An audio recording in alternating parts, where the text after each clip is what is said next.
Hello everyone. Before we begin, like the video, subscribe to the channel, and tell me, where are you listening from? And what time is it for you? Now, let me tell you a story. I've always needed wide open spaces. Not just liked them, needed them. There's something about being alone under a limitless sky, with nothing but the wind and the mountains for company, that makes me feel small in the right way, as if all the noise, the deadlines, the endless digital chatter of modern life falls away, leaving only the essential parts of myself behind. That's why every summer for the last 6 years I've taken a week off work, thrown my gear into the back of my truck, and disappeared into the Wyoming wilderness. Not the tourist-friendly parts, not the postcard-perfect trails with gift shops at the entrances. I preferred the hidden corners of the state, the places where even the rangers hesitate to go unless they have a damn good reason. This year I'd picked a stretch of forest land near the Bighorn Mountains, technically public land but so remote that it barely registered on most maps. I found it through a combination of old guidebooks, satellite imagery, and some very pointed questions to a local outfitter in Sheridan.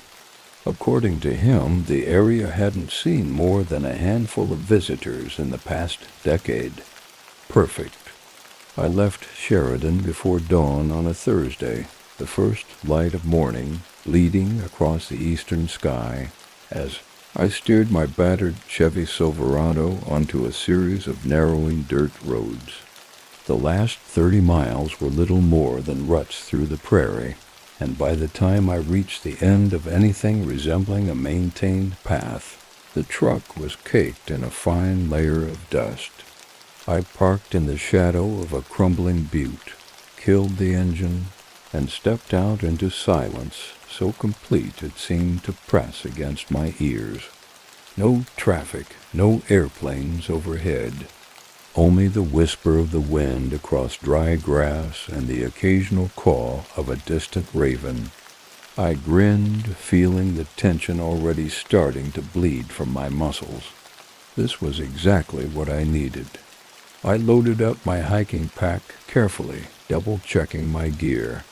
Tent, sleeping bag rated for the chilly Wyoming nights. Water purifier. First aid kit. Satellite messenger. I wasn't reckless. 5 days' worth of freeze-dried meals. A battered old hunting knife that had belonged to my grandfather. Finally, I slipped my .357 revolver into the hip holster strapped to my belt. I'd never had cause to use it on these trips, but out here it was stupid not to have protection. Mountain lions, bears, the occasional aggressive moose you never knew. Slinging the pack onto my shoulders, I locked the truck and set off into the sea of grass and scattered pines that rolled away toward the distant shadow of the mountains. The first few miles were easy. The terrain rose and fell in gentle waves, the sun climbing higher into the flawless blue sky as boozy. I picked my way through thickets of juniper and stands of scraggly lodgepole pine. Every now and then a pronghorn would bound away at my approach, its white rump flashing in the sunlight. Once I caught a glimpse of a mule deer pausing at the edge of a stand of aspens, its large ears swiveling to track my movement before it melted silently back into the trees. The sense of solitude was intoxicating. By early afternoon, I found a small plateau overlooking a shallow valley, a patchwork of dense pines and open meadows stretching all the way to the dark blue ridge of mountains on the western horizon.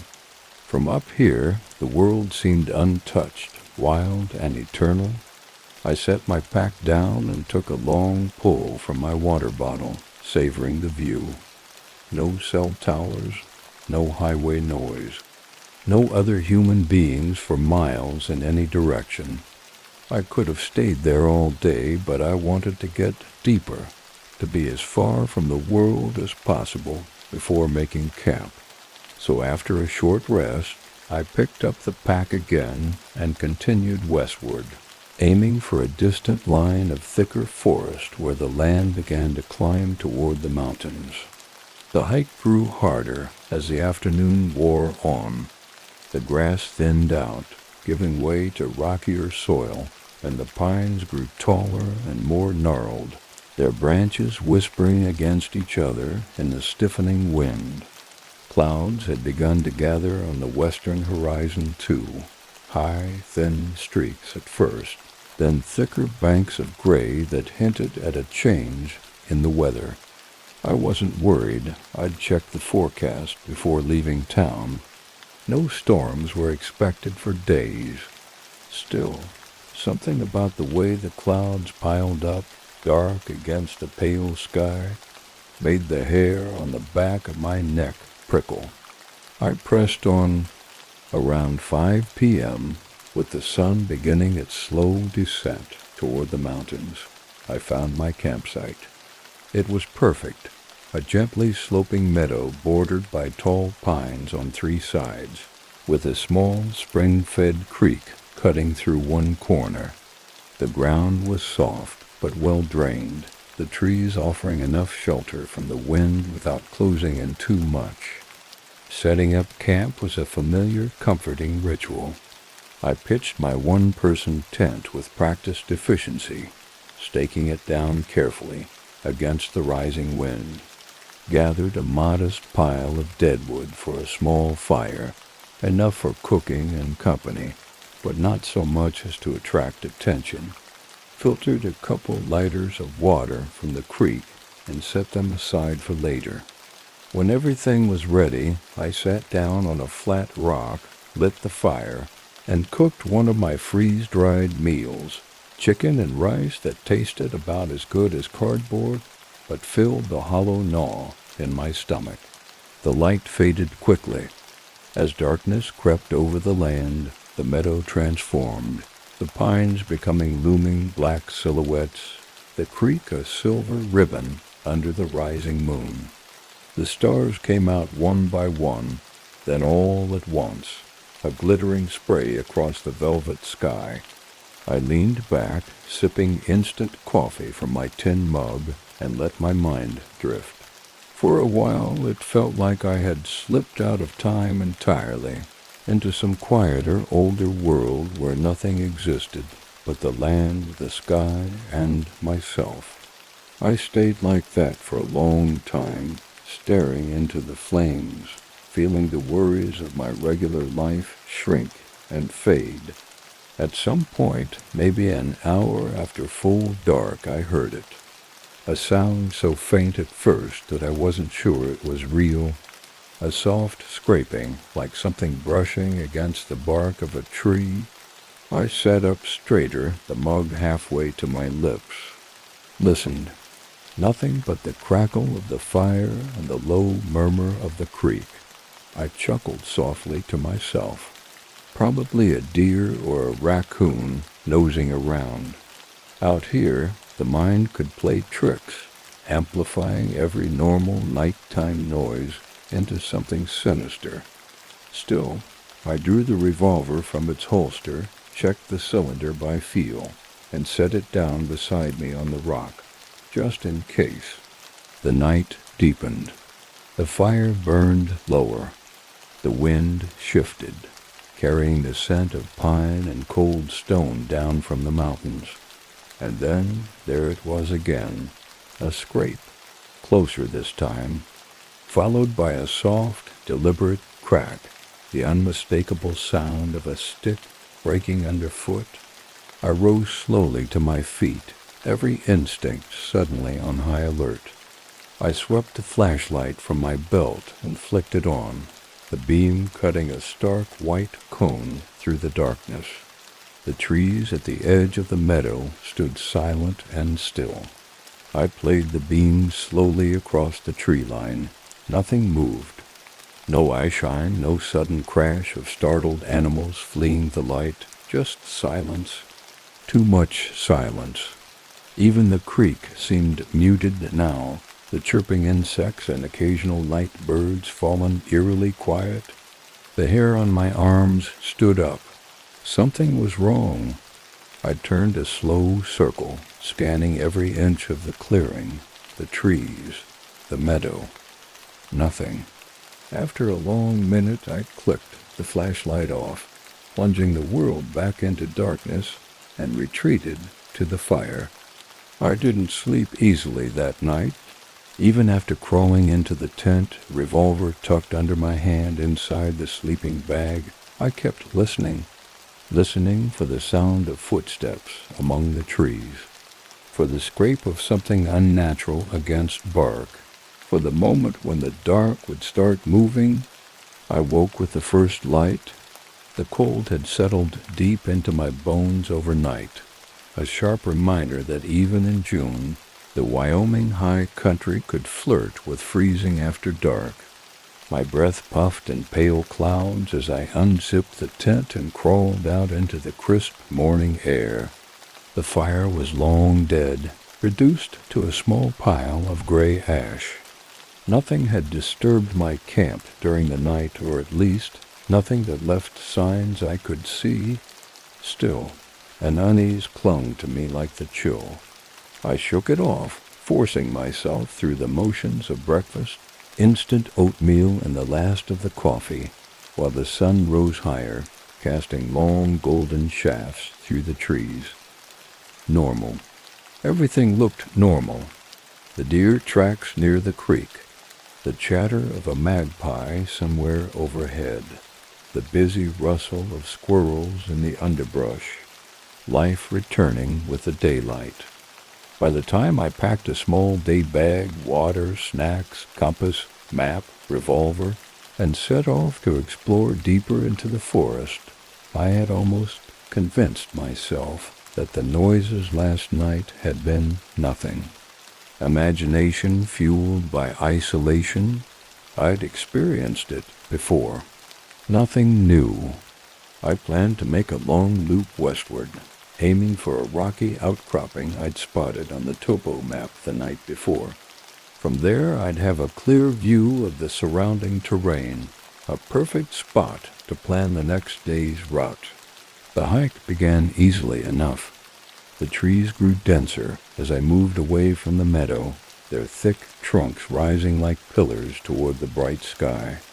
Birdsong filled the air, and the scent of pine resin hung heavy and pleasant.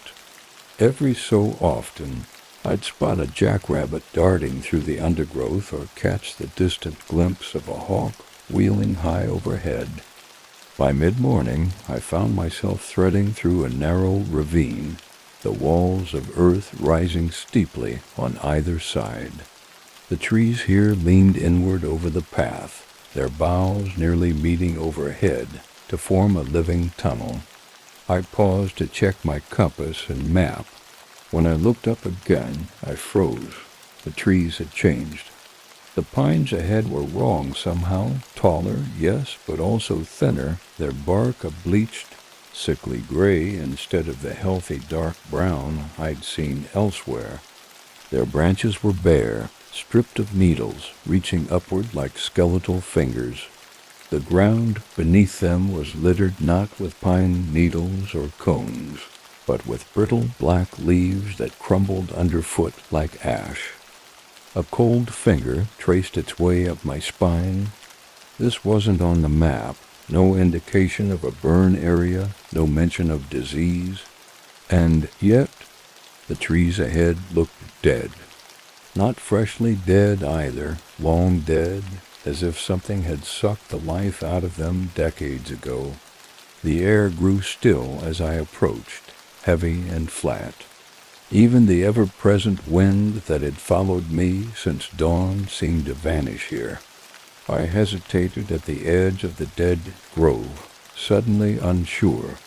Every instinct screamed that I shouldn't go any further, but curiosity, stubborn and sharp, drove me on. I stepped into the gray corridor. The temperature dropped instantly, as if I'd crossed some invisible barrier. Goosebumps rose on my arms. The world felt muted, the sound of my own footsteps muffled, as though I was moving underwater.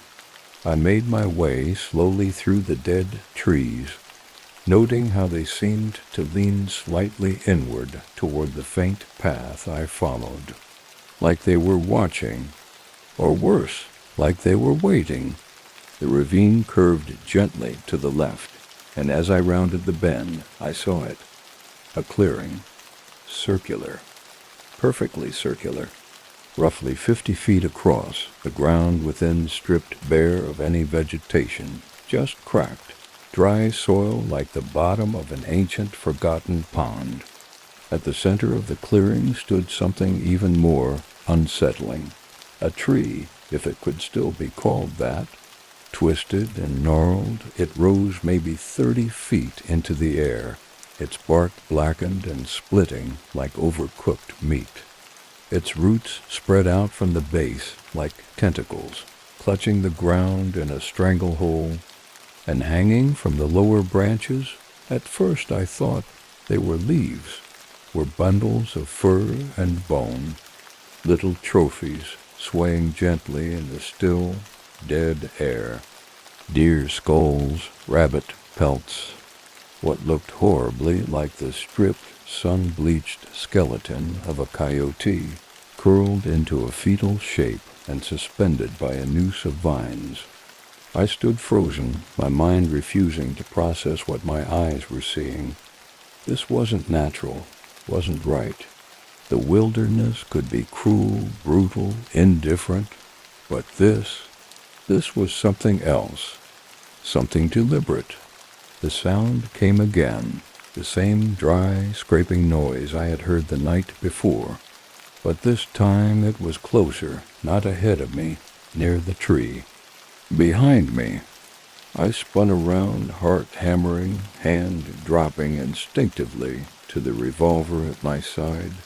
The path I had followed into the grove was gone, replaced by an unbroken wall of dead, leaning trees. I took a step back, the pistol clearing leather with a metallic hiss. A soft whisper brushed my ear, so faint I almost missed it. My name, spoken in a voice that wasn't a voice at all. I turned in a slow circle, scanning the trees, the clearing, the blackened tree at the center. Nothing but the oppressive, suffocating stillness. The dead things swinging gently from the branches. I wanted to run. Every muscle in my body screamed for it. But I also knew, somehow instinctively, that running now would be a mistake. Whatever was watching me, whatever was waiting, would only be encouraged by panic. I gritted my teeth, forced myself to turn calmly away from the black tree, and began walking, not running, not looking back, just walking, choosing a direction at random and trusting my instincts, trusting that if I just kept moving, I could find my way back into the living forest. The farther I walked, the worse it got. At first, the terrain seemed normal enough. Patches of rocky ground, scattered pine needles, the occasional fallen branch crunching underfoot. I told myself I'd just taken a wrong turn, that I'd find the creek or the meadow if I kept moving east. But the farther I went, the more wrong everything felt. The ground sloped when it shouldn't have. Ridges appeared where the map showed none. The trees thinned, then thickened, then seemed to close in entirely, leaning toward the trail like prisoners pressing against cell bars. The sun, which should have been directly overhead by now, hung low and weak on the horizon, bleeding orange light like it was already late afternoon. None of it made sense. The logical part of my mind, the part that had spent years hiking backcountry trails, reading topographical maps, and trusting in compass bearings, struggled to explain it. Maybe the terrain was more rugged than it looked on the satellite images. Maybe the strange grove had disoriented me worse than I realized. Maybe fatigue and adrenaline were playing tricks on my perception. Maybe, but deep down I knew better. Something had changed when I stepped into that clearing. Something subtle but absolute. I stopped walking, breathing hard, and pulled the compass from my belt. The needle spun lazily, refusing to settle. I tapped it once, twice, no difference. It wobbled like a toy, drifting aimlessly from north to south to east, then back again. My stomach dropped. I took a step back and nearly tripped over a gnarled root that hadn't been there a moment ago. I turned around, looking for landmarks, anything familiar, but the forest stretched away endlessly in every direction, a monochrome labyrinth of gray trunks and black earth. The sky overhead darkened further, clouds boiling up from the western horizon with unnatural speed. A storm was coming, and I was well and truly lost. I forced myself to think. Panicking would only make things worse. I needed to find shelter before the rain hit, ideally higher ground, where I could get a better view of the surrounding area. From there, maybe I could reorient myself. Maybe. I chose a direction east, I hoped, and pressed on.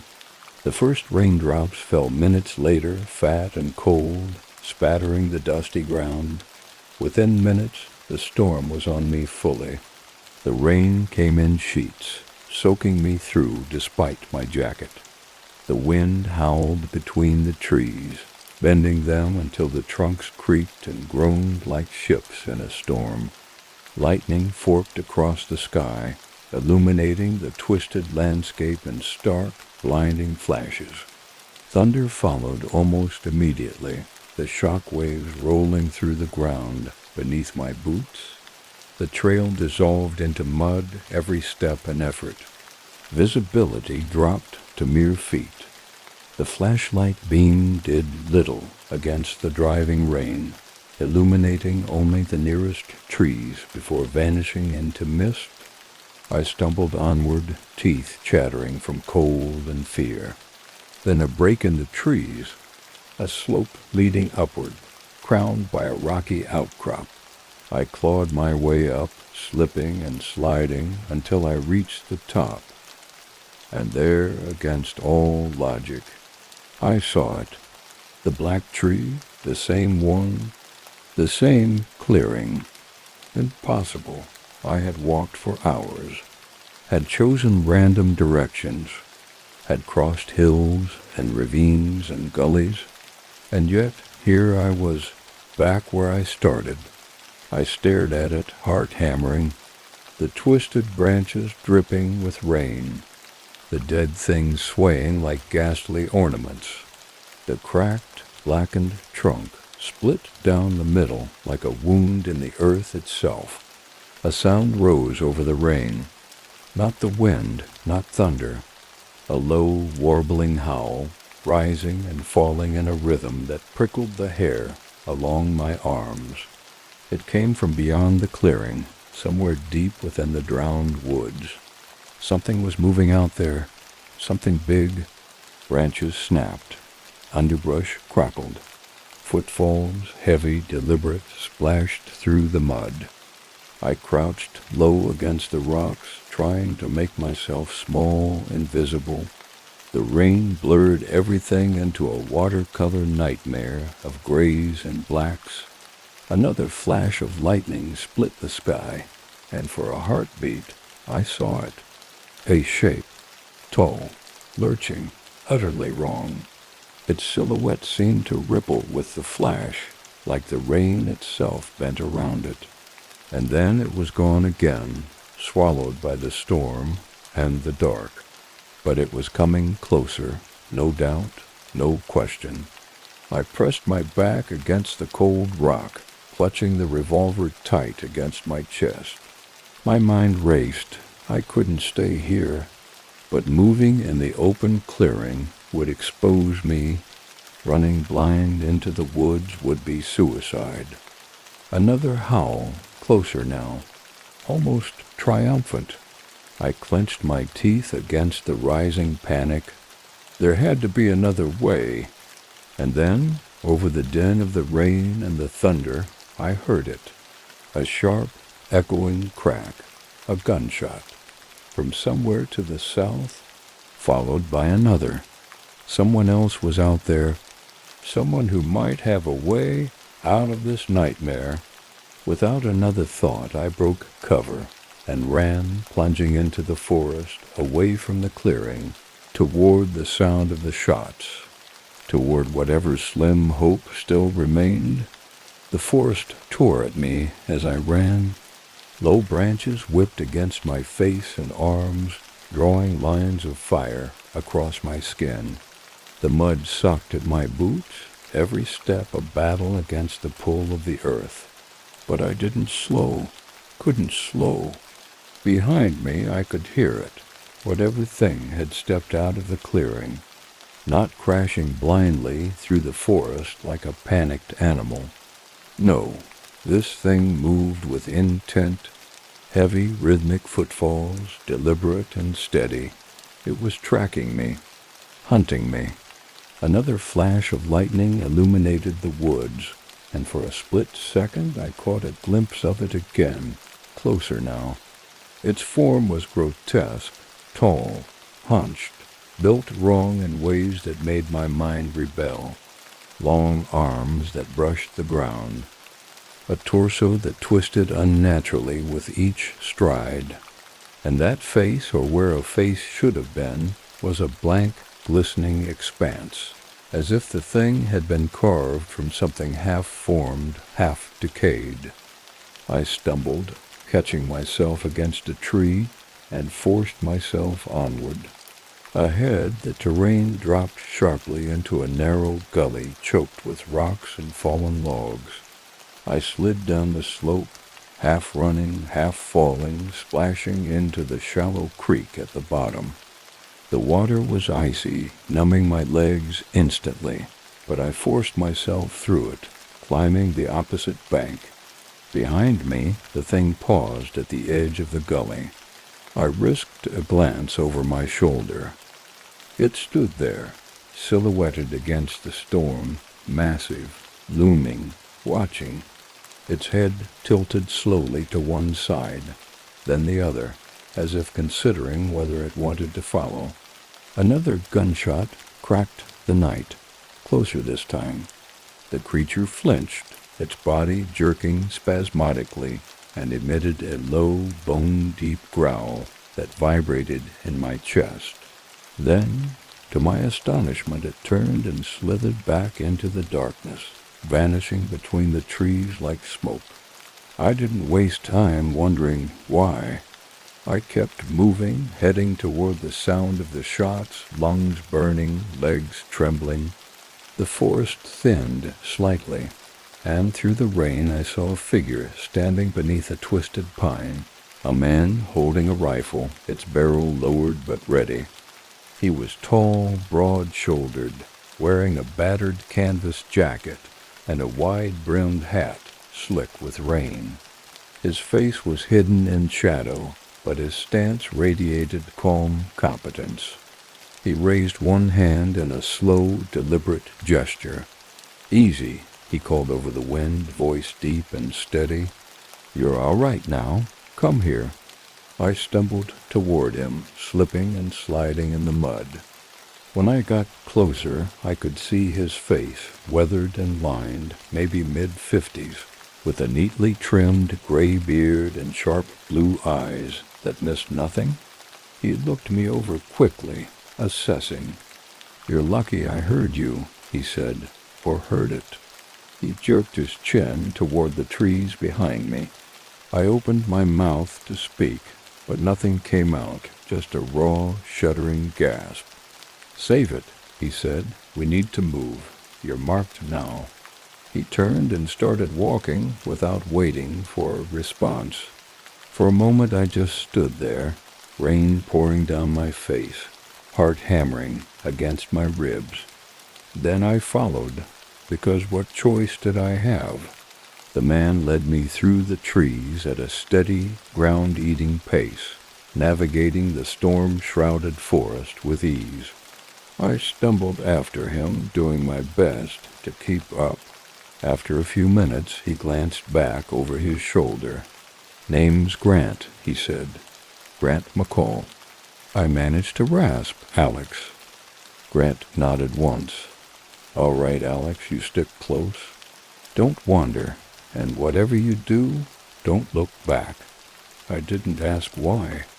Somehow, deep down, I already knew something was still following us, not crashing through the trees anymore, not howling or growling, just there, a presence at the edge of vision, glimpsed only in flashes, a ripple among the trees, a suggestion of movement in the corner of the eye.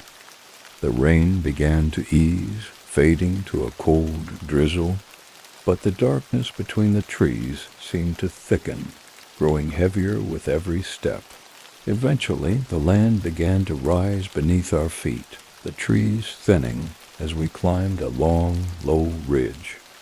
At the summit, the forest opened up into a rocky plateau overlooking the drowned valley below, and there, nestled against the slope, was a structure, a small, weathered cabin half swallowed by the trees. Smoke curled from a metal chimney, faint and pale in the misty air. Grant led me straight to it, wrenching open the heavy door and gesturing me inside. I staggered into the dim interior, gasping as the warmth from the wood stove hit me. The place was sparse, a cot, a table, a couple battered chairs, but it felt like a fortress after the hell outside. Grant followed me in, slamming the door shut and bolting it with a heavy iron latch. He leaned his rifle against the wall, then turned to face me fully for the first time. "You've had yourself a day," he said grimly.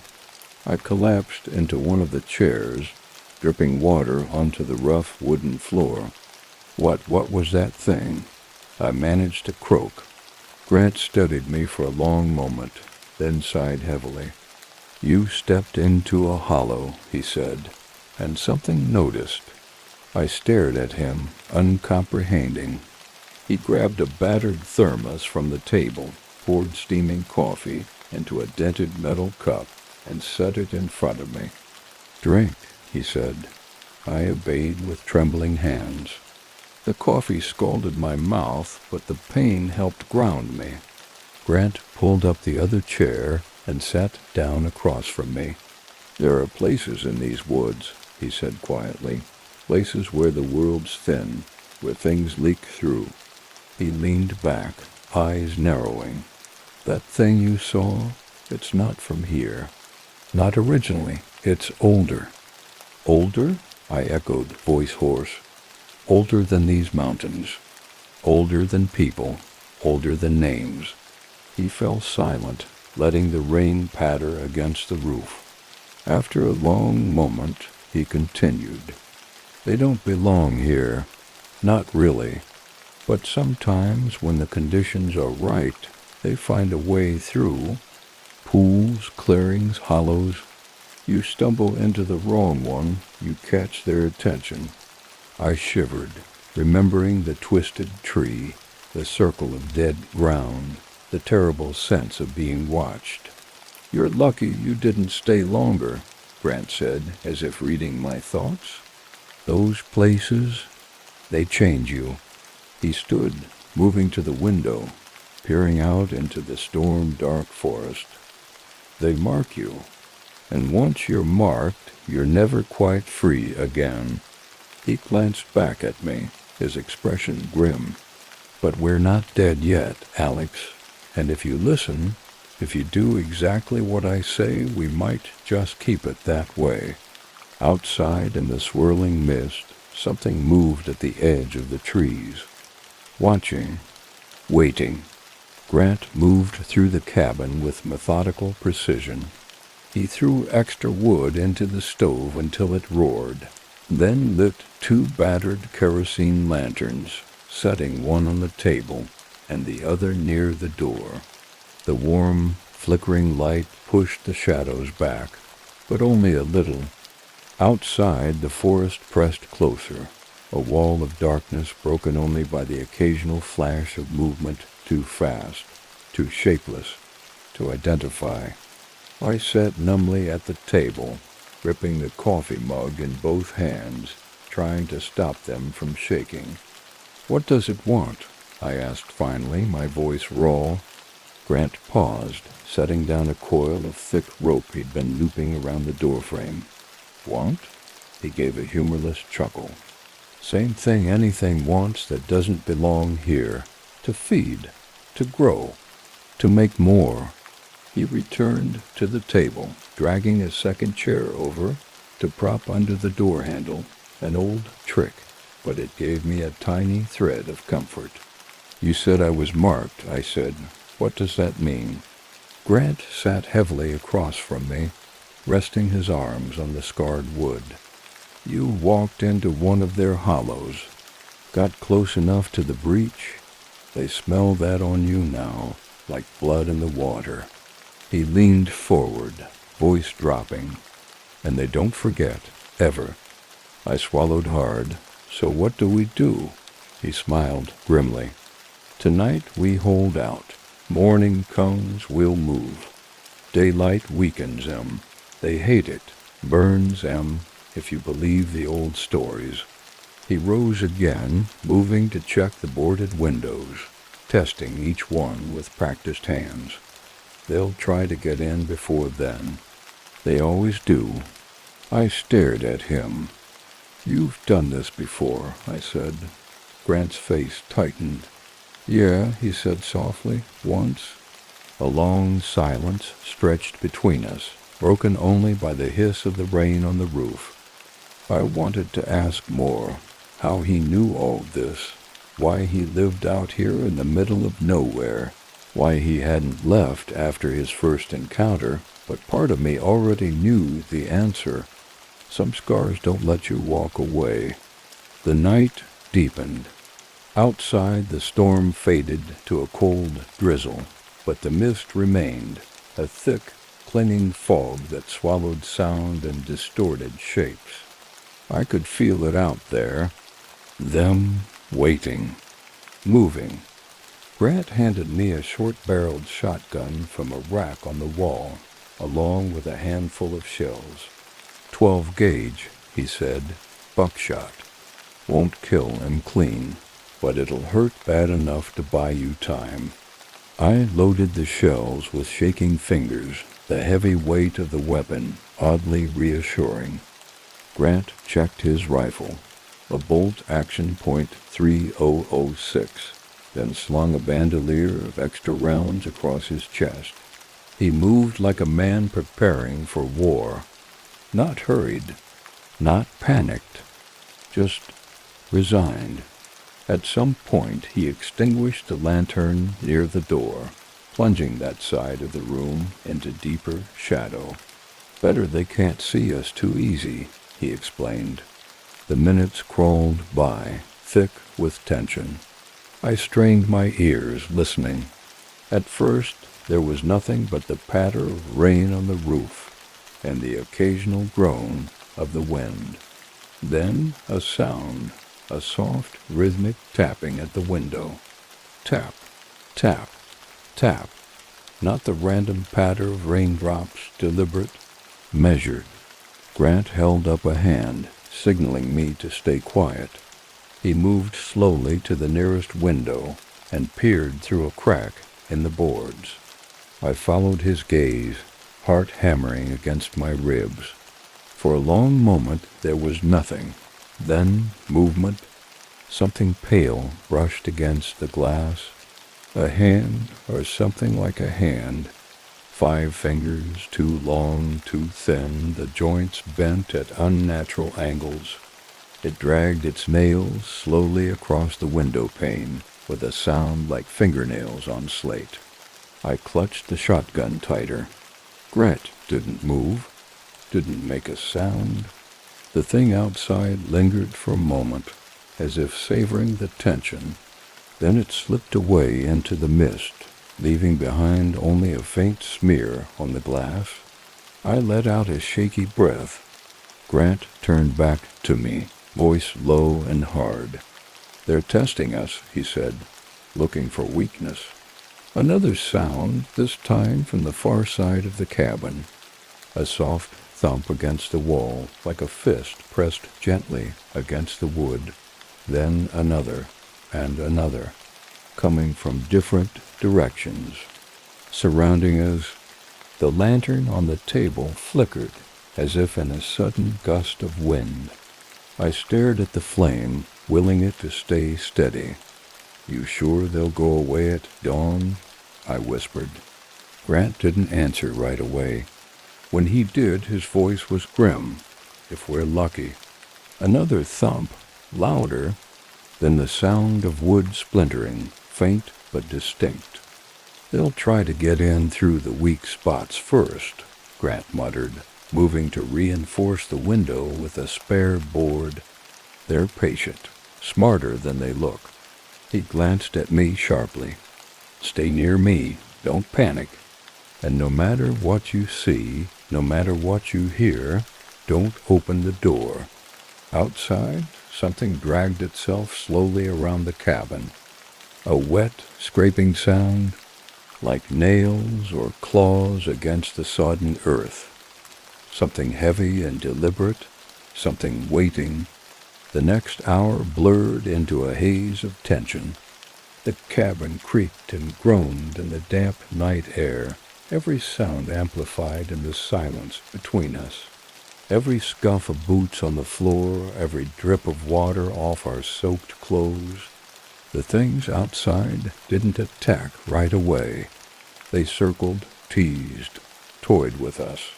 Every few minutes, I'd catch a glimpse through the gaps in the boards, a flash of pale skin, a twisted silhouette gliding between the trees, shapes that barely seemed real. The tapping at the windows continued, slow and maddening. Tap, tap, tap. Always at the edges of vision, always where you couldn't quite see what made the noise. I started to feel the cabin closing in on me, the walls pressing tighter, the very air inside growing stale and thick. Grant never stopped moving, checking the windows, listening at the door, adjusting the barricades. A professional at work. "You said they used tricks," I whispered at one point as he wedged another chair under a side window. He nodded without looking at me.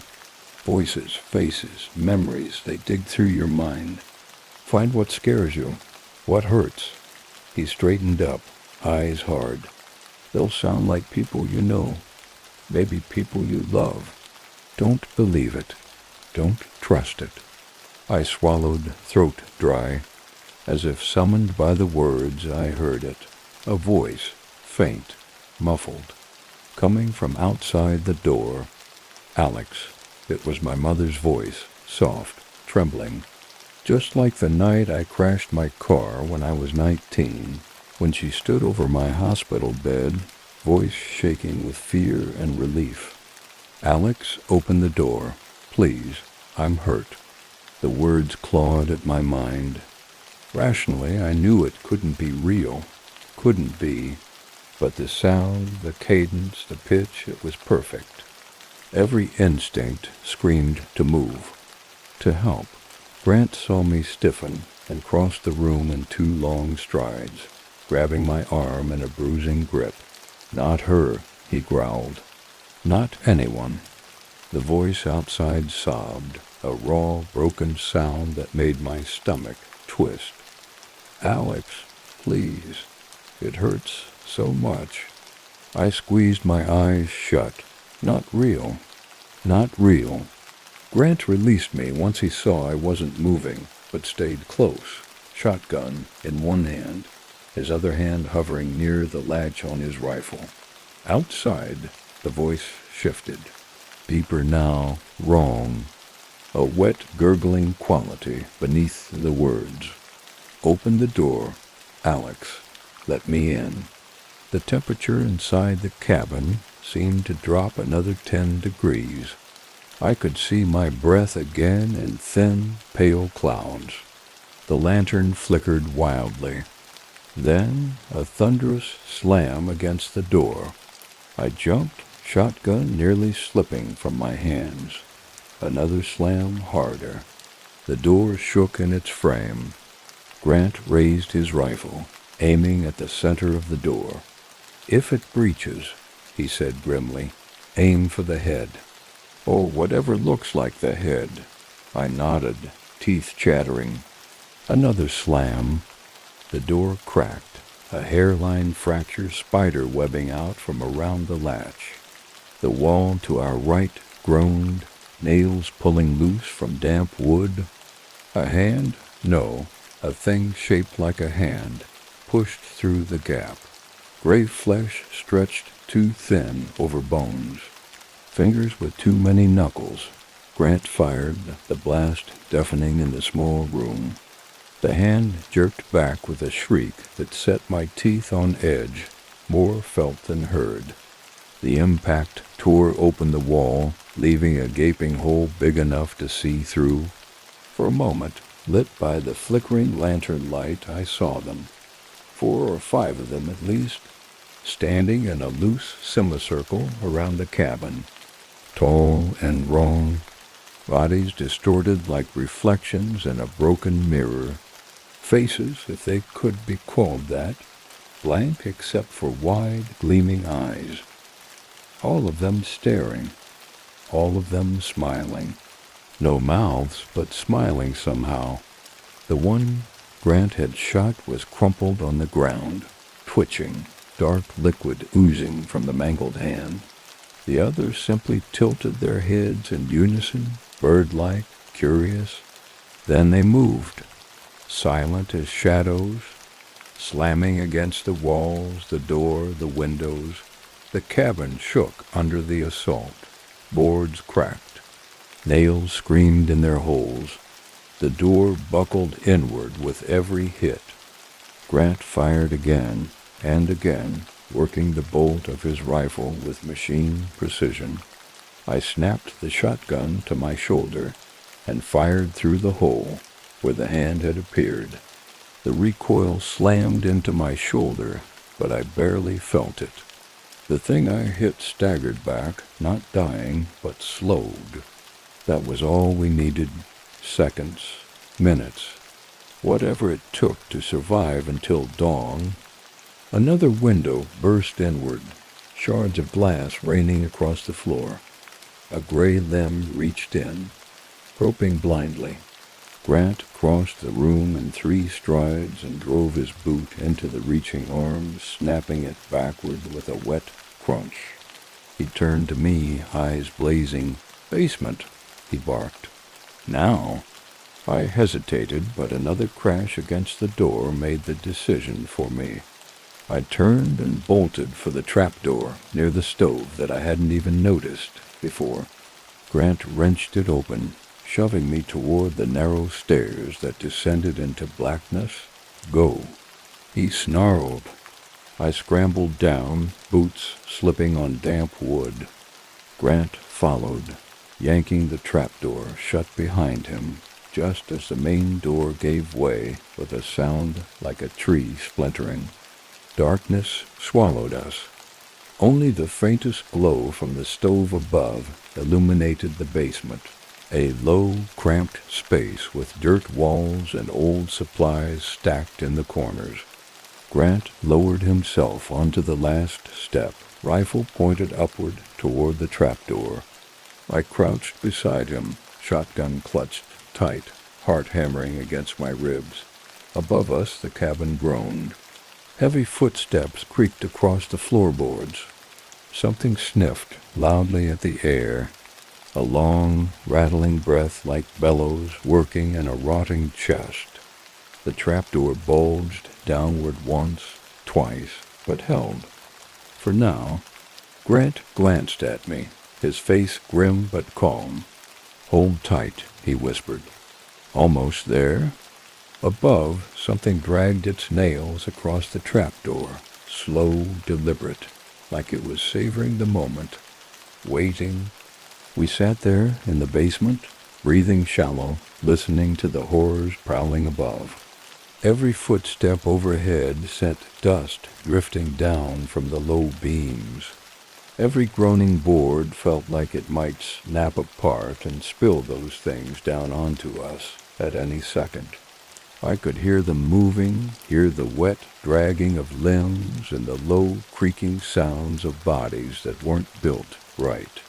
Sometimes they scraped their fingers across the trapdoor, a mocking, deliberate sound that set my teeth on edge. Sometimes they just stood there, breathing. At least I thought it was breathing. The sound was too deep, too guttural, more like the slow rumble of shifting earth. Grant stayed perfectly still, rifle aimed at the center of the trapdoor. His face was set, carved in stone. At some point my mind tried to check out, to pull away from the fear, from the situation, but I couldn't escape it. I was here, in this place, marked, hunted. A soft thump made me jump. Something heavy dropped onto the floor above, sending a tremor through the cabin's sagging frame. Another thump, and another. I realized they were gathering, all of them, centering above the trapdoor. They knew where we were. Grant's jaw clenched. He gave a tiny shake of his head, warning me not to speak, not to move. I gripped the shotgun so tightly my knuckles ached. The air grew thicker, damper. It stank of wet earth, rotted meat, ancient mold. Something pressed against the trapdoor, bending the wood downward in a slow, steady curve. The old iron latch creaked, strained. Any second it would snap. I stared up at it, heart hammering so loud I was sure they could hear it. Grant shifted slightly, bracing his back against the dirt wall, rifle steady, and then a sharp crack as the latch gave way. The trapdoor sagged further, only the weight of the stove above keeping it from collapsing entirely. And through the widening gap, I saw it. A face or something trying to be a face. Wide, bulbous eyes that reflected no light. Pale skin stretched too tight across a misshapen skull. A mouth that was too wide, too toothless. A gaping wet maw that seemed to pulse with breath. It peered down at us with hungry fascination. It saw me. The thing leaned further, one impossibly long arm snaking through the gap, fingers groping, twitching. Grant fired. The rifle's roar shook the basement. The shot struck the thing square in the face, tearing away a chunk of it in a spray of thick, black fluid. It shrieked, not with sound, but with pressure, a vibration in my bones that made my eyes water and my vision blur.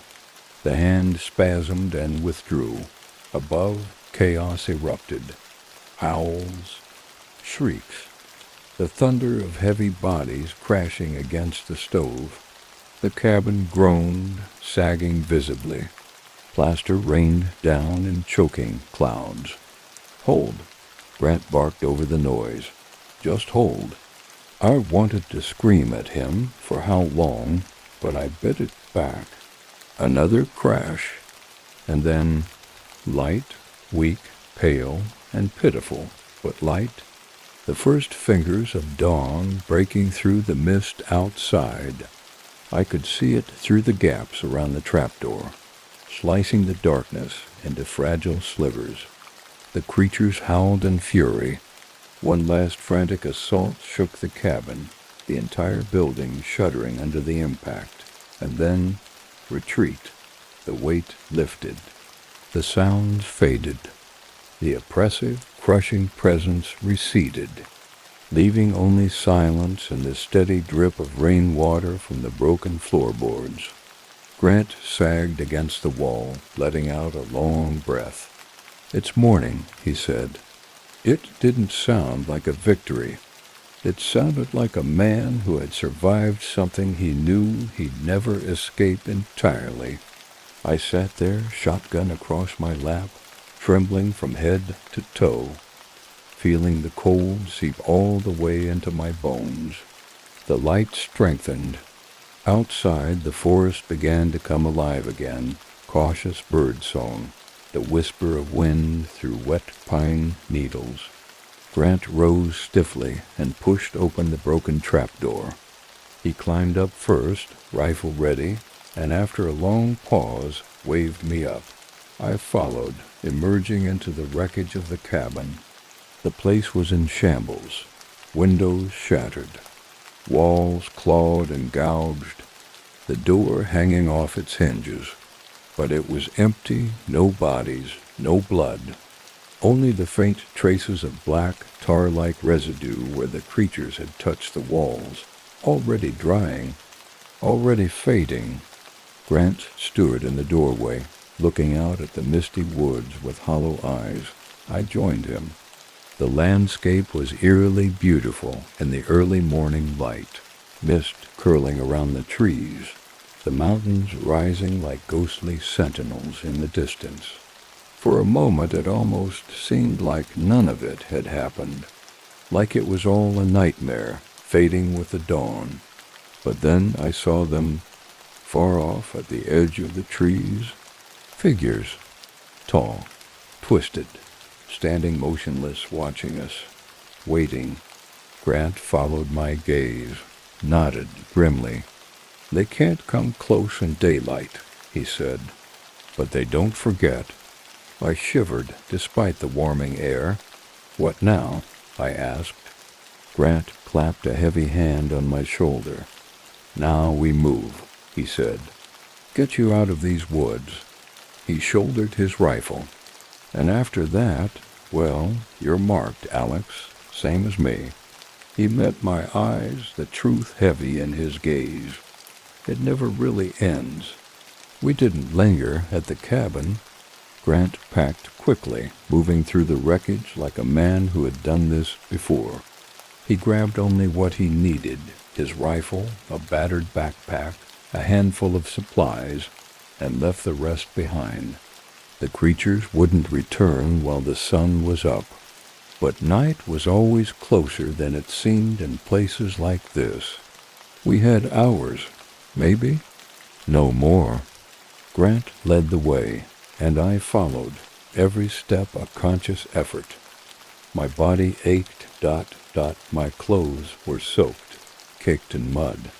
Every muscle screamed protest with each movement, but I kept going, because stopping wasn't an option. The forest in daylight was almost unrecognizable from the nightmare it had been the night before. Sunlight slanted through the mist, painting the trees gold and silver. Birds flitted through the branches. A cool breeze stirred the pine needles overhead. Normal, alive, and yet the normalcy felt wrong now, like a cheap mask stretched over something ancient and broken. I kept glancing over my shoulder, half expecting to see those tall, crooked figures slipping between the trees. Sometimes in the corners of my vision I thought I did. Grant kept a brutal pace, his eyes scanning constantly, every so often muttering directions under his breath. Stick to high ground, avoid the hollows. Watch the trees, some leaned the wrong way. I didn't question him, didn't want to know how he recognized the danger signs that had seemed invisible to me before.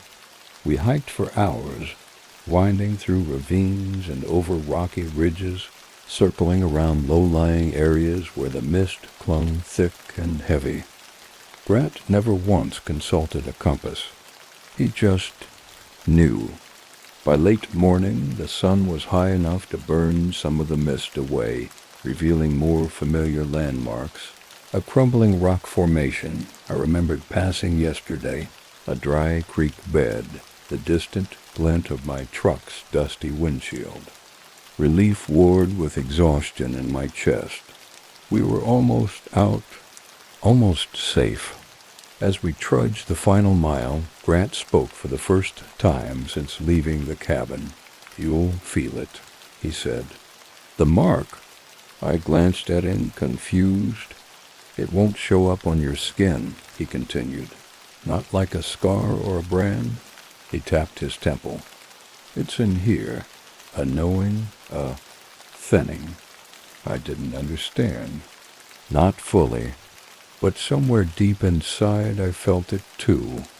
Like a door had been cracked open in my mind, just a hair, and something cold and endless pressed against it from the other side.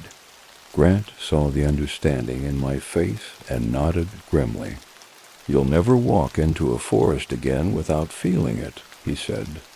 "You'll never sleep easy near old trees or still water." He paused, scanning the tree line one last time. "And they'll feel you too." I shivered.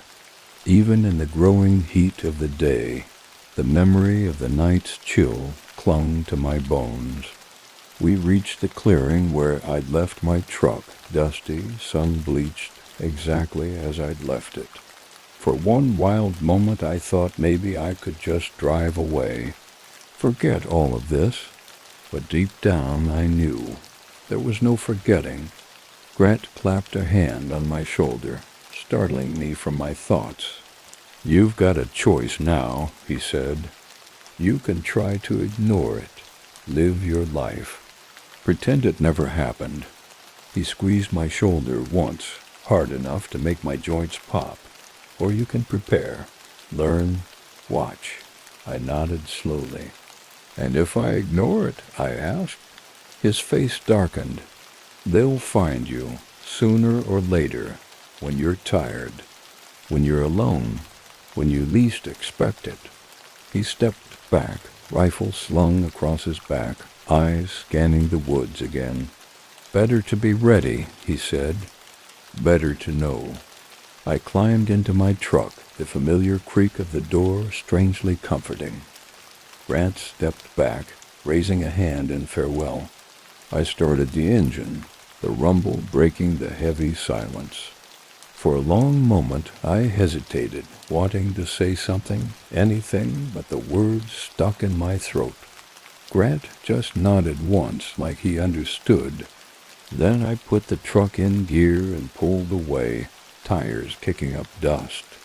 In the rearview mirror I watched him shrink into the distance, a solitary figure standing in the mist, a sentinel between two worlds. The drive back to civilization felt unreal, as if I was moving through a dream or slipping back into someone else's life. But the mark was still there, a weight behind my eyes, a prickling at the back of my mind, a whisper in the deepest part of me that said, "You are not alone. Not anymore." It's been 3 months since I left the Wyoming forest behind. 3 months since I drove back to town on autopilot, handed in my time-off paperwork like nothing had happened, went back to work in a life that no longer felt like mine. I looked the same on the outside. People still wave to me at the grocery store. My boss still piles work on my desk. Friends still send texts inviting me to weekend barbecues or nights out. But inside, everything has changed. I hear it in the empty spaces between conversations. I see it in the long shadows stretching across parking lots at dusk. I feel it every time I walk past a cluster of trees or catch the scent of rain-soaked earth. The mark Grant warned me about, it's real. It's in me. Some nights I wake drenched in sweat, heart pounding, convinced that if I just opened my eyes, I'd see them, tall, twisted figures standing at the foot of my bed, grinning that impossible, mouthless grin.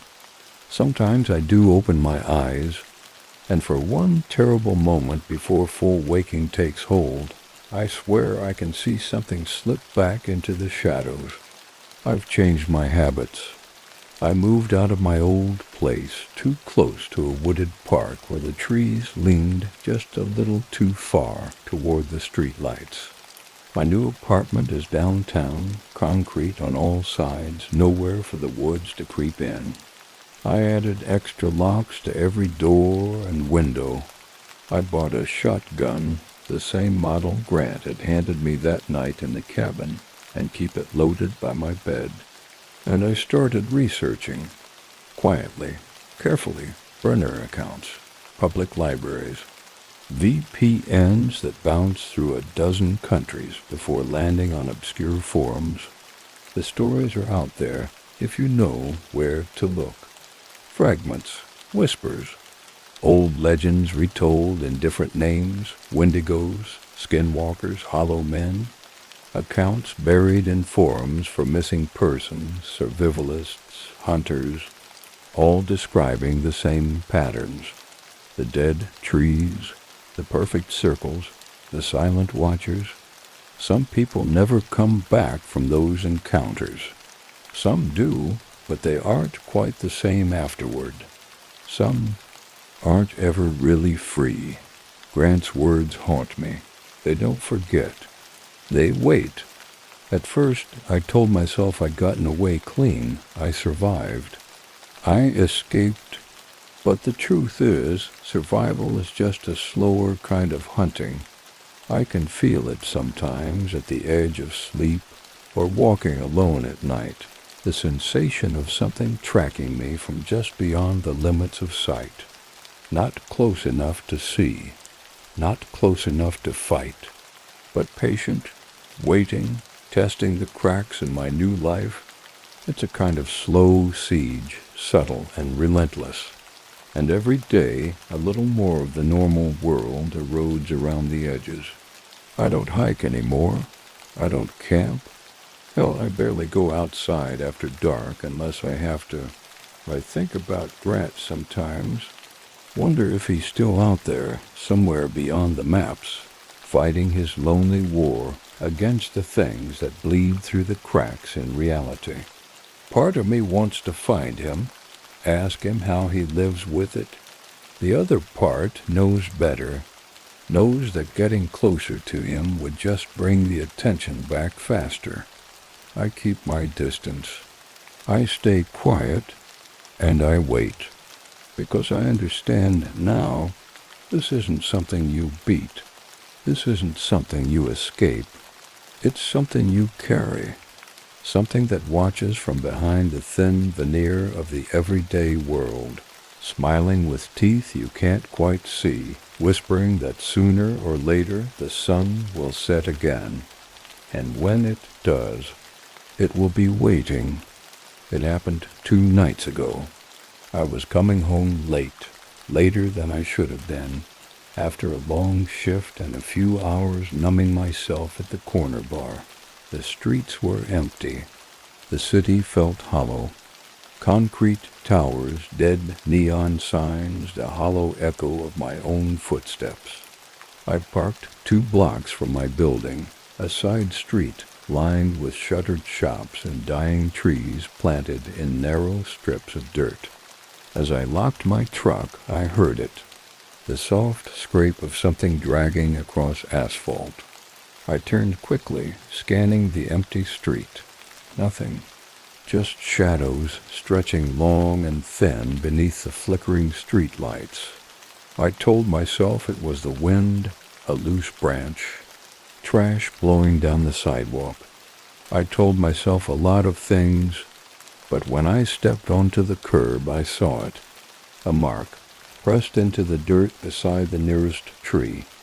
Not a shoe print, not an animal track. 5 long impressions, too deep, too spaced, fingers dragging through the soil.